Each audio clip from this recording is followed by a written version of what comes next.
Salut à tous, on se retrouve aujourd'hui pour parler du Paris Saint-Germain ce mardi 28 mai. On commence tout d'abord avec une date par rapport à la saison prochaine. On a la date de la reprise et ça sera le 15 juillet prochain. Donc là on est le 28 mai. Donc pendant un mois et demi, plus d'entraînement, plus de match. De toute façon c'est la trêve, voilà, c'est la fin de saison on peut dire.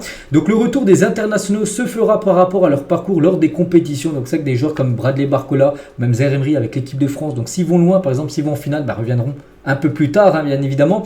Donc voilà, l'équipe décollera vers la Chine pour sa tournée fin juillet et affrontera Monaco le 10 août prochain pour le Trophée des Champions, parce qu'on connaît déjà bien sûr l'affiche du Trophée des Champions.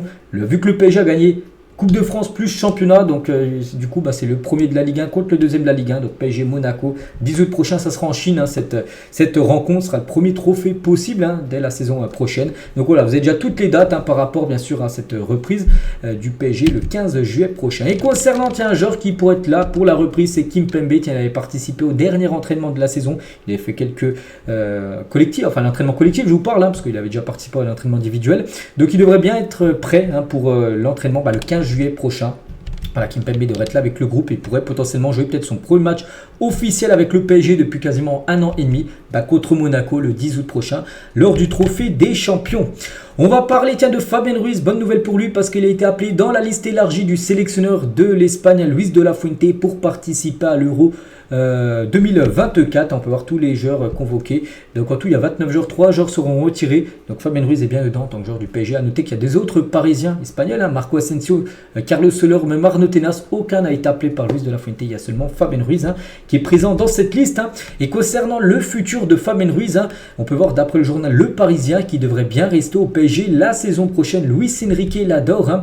Donc Luis Enrique l'apprécie beaucoup. Il le trouve indispensable au club et très professionnel. À chaque fois qu'il a eu besoin de lui, il a répondu présent. Bon, voilà, entre parenthèses, c'est la vie bien sûr de Luis Enrique, parce que moi les gars, j'ai regardé pratiquement une bonne partie des matchs du PSG cette saison et des fois c'est un peu juste. Oui, il a été buteur en finale de Coupe de France, il n'y a pas de souci, parfait, il a marqué le deuxième but, le but de la victoire on peut dire en Coupe de France, mais par exemple des matchs en Ligue des Champions, les gars, c'est quand même très très léger. Contre Dortmund, on l'a pas vu. Bon, il n'y a pas que lui, Mbappé, tout ça, il passe à côté de son match. Lui aussi, les gars, n'allez pas me dire qu'il a fait 2 gros matchs à Fabien Ruiz, puis même il y a des matchs où il ralentit le jeu. On voit beaucoup plus Vitinha cette saison. Même plus Zaire Emery, on l'a beaucoup vu en première partie de saison, beaucoup moins en deuxième partie de saison.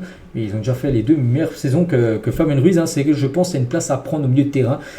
C'est un nouveau milieu, je pense que Fabien Ruiz, il y a moyen qu'en gros il se fasse... qu'il aille sur le banc de remplaçant, parce que je pense qu'il y a tellement de bons milieux de terrain, les gars, qui peuvent être bien meilleur, on peut dire, que Fabien Ruiz sur cette saison. Pourquoi pas ce joueur qui s'appelle João Neves. Et le PSG cherche un numéro 6 petit de taille. Parfait, il doit faire 1m67 à peu près, ce jeune portugais. Technique et capable de distribuer le jeu. Donc l'objectif est que Vitinha, parce que Vitinha il fait penser toutes les caractéristiques au-dessus, petite taille, technique, tout ça. En gros, l'objectif est que Vitinha joue un peu plus haut, pourquoi pas à la place de Fabien Ruiz. Fabien Ruiz va sur le banc, tu laisses plutôt Vitinha avec Zaire Emery, et du coup en numéro 6, tu prends ce joueur, les gars, João Neves. Donc voilà, un joueur qu'il faut surveiller. Bon, après un joueur qui coûte cher, qui coûte au moins 4 millions d'euros, si le Benfica venait de lâcher, mais pourquoi pas, c'est que en plus c'est une belle connexion entre le PSG et le Portugal, quand même depuis pas mal d'années, beaucoup de joueurs portugais qui ont joué au PSG, pourquoi pas ce joueur, donc affaire à suivre. Concernant Leny Yoro, un joueur qu'on parle beaucoup bien sûr, et le Real Madrid envisage de soumettre une offre de 30 à 40 millions d'euros pour Leny Yoro. Les dirigeants madrilènes ont demandé à Leny Yoro de patienter, de refuser toutes les autres propositions pour l'instant. Par exemple, la proposition du PSG de refuser cette proposition. Donc, il mise sur le désir du joueur de rejoindre le club pour faire la différence. Pendant ce temps, Paris intensifie ses efforts. Donc, déjà, on peut voir que le Real est prêt à proposer cette somme-là. Le PSG, ce serait 60 millions. Ce serait 50 plus 10 millions de bonus. Donc, déjà, on pense que Lille préférait vendre Leny Yoro au PSG plutôt qu'au Real. Vu que le PSG propose quasiment le double que ce que propose le Real Madrid. Après, bien sûr, il y a Lille, grosso modo dire, mais il y aura aussi le joueur. Après, il faudra que le joueur décide ce qu'il veut faire. Donc voilà, le PSG est toujours dans le dossier, mais le Real Madrid également toujours dans le dossier, mais propose moins d'argent que le Paris Saint-Germain. On va parler de Kylian Mbappé. Stéphane Guy, sur Kylian Mbappé sur l'After RMC, il a dit, je l'avais appelé le génie français. Je le trouve toujours français, mais très peu génie en ce moment sur le terrain. Et aussi dans la communication, on a envie de lui dire, détends-toi, retrouve ton naturel. Et ce qui est inquiétant, surtout, c'est son niveau, parce qu'il a traversé cette finale de façon quasi clandestine. C'est vrai que c'était le plus mauvais joueur du PSG pour la finale à la Coupe de France. Bon, il a joué tout le match. tant mieux. Bon, le PSG s'est imposé, mais voilà, le PSG s'est imposé pas grâce à Mbappé, parce qu'il a loupé totalement son match. Et c'est vrai que, voilà, bon là, on sait qu'il quitte le PSG, il ne jouera plus au Paris Saint-Germain, mais avec l'équipe de France, l'Euro, les gars, on est un peu inquiet actuellement du niveau que montre Kylian Mbappé. Et concernant Mbappé, parce qu'on en parle encore, tant que c'est pas encore officiel son transfert au Real Madrid. Voilà, c'est toujours un joueur du PSG, donc on parle encore de Kylian. Et Kylian a racheté l'ancienne maison de Gareth Bale à Madrid, où il résidera dès son arrivée dans la capitale espagnole. Il a déjà acheté en gros la maison, c'est déjà où il va habiter, Kylian Mbappé. Donc voilà, normalement, comme je le répète, ça devrait être officiel certainement début de semaine prochaine, après la finale de la Ligue des Champions. On revient sur les incidents entre supporters de Lyon et du PSG au péage de Fresnes. Vous savez, avant, c'était à 50 km avant Lille, où il y a eu pas mal de débordements, donc ça a causé plus d'1 million d'euros de dégâts, juste pour du foot, c'est totalement fou.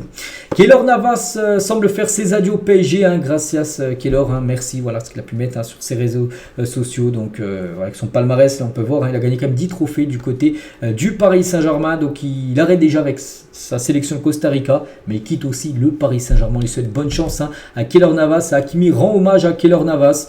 Voilà, il lui a mis Leyenda, donc légende. Tout le meilleur pour toi, là, pour le futur. Donc bonne chance, bien sûr. Dès qu'on connaîtra le futur club Keylor Navas, je vous dirai bien sûr tout ça. Le 4e maillot du Paris Saint-Germain pour la saison prochaine, selon Footy Inline, il pourrait ressembler à ça. Donc déjà, le maillot domicile a été dévoilé. Maillot extérieur, vous vous souvenez, c'est le maillot tout blanc, ça, avec les... en forme de tour Eiffel rouge et bleu. Donc c'est pas encore été annoncé, mais bon, ce sera annoncé très prochainement. 3e maillot qui devrait être de couleur rose, et le 4e maillot devrait être comme ça, qui sortira dans le 4e maillot. Les gars, sort toujours au mois de janvier, donc en janvier 2025. Arnaud Tenas a demandé aux dirigeants du PSG de le laisser partir en prêt, de préférence en Liga. C'est peut-être une bonne nouvelle, parce qu'Arnaud Tenas, il se dit encore qu'il va encore très peu jouer saison prochaine, vu que Donnarumma reste, bien sûr. Donc pourquoi pas, oui, un prêt, il va prendre de l'expérience ailleurs, il reviendra d'ici 1 ou 2 ans, et peut-être pourquoi pas aspirer une place de titulaire du côté du Paris Saint-Germain. Donc il pourrait partir du côté du championnat espagnol. Il était une fois au PSG, Carlo Ancelotti avec Claude Makelele qui était son adjoint. C'est dommage parce qu'Ancelotti maintenant, quand on sait ce qu'il fait du côté du Real Madrid, on s'est dit c'est dommage. Je crois qu'il était resté en plus seulement une année sur le banc du PSG, c'est dommage. Le PSG aurait dû peut-être laisser plus d'années, tout simplement Ancelotti sur le banc parisien.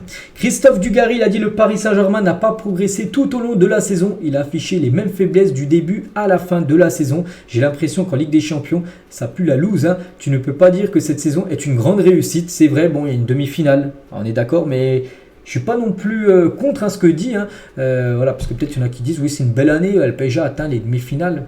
Oui, ok, les demi-finales, mais ce que tu as fait en demi-finale, pour moi, ça passe toujours pas et ça passera jamais, je pense.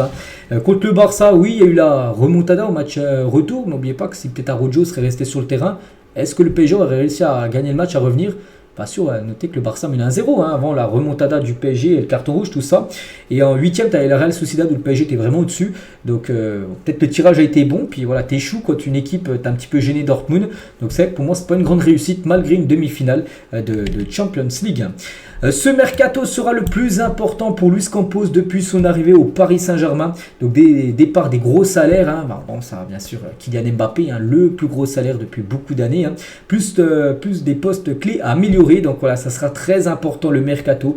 Mais voilà, le PSG a ils peuvent faire un gros mercato vu que par exemple Neymar, Messi ont quitté le club en 2023. Là, Mbappé ont quitté le club. Donc la masse salariale, bon, elle n'est pas non plus toute bas, mais ça a vraiment chuté, donc tu peux te permettre de très gros coups, on peut dire, sur ce mercato. Et on finit avec le 4e maillot du PSG. Je crois que c'est ce que j'ai dit juste avant. Ouais, j'en ai parlé, je ne sais pas pourquoi j'ai pas rassemblé les photos, mais voilà, c'est à peu près la même truc que j'ai dit tout à l'heure, je ne vais pas le répéter. Donc on finit avec ça, donc j'espère que ça vous a plu cet épisode, bien sûr, sur le Paris Saint-Germain, même s'il n'y a plus de match là, pendant un mois et demi. Et bien sûr, il y a le mercato à parler. Donc voilà, et je vous souhaite une bonne journée, on se retrouve bien sûr demain.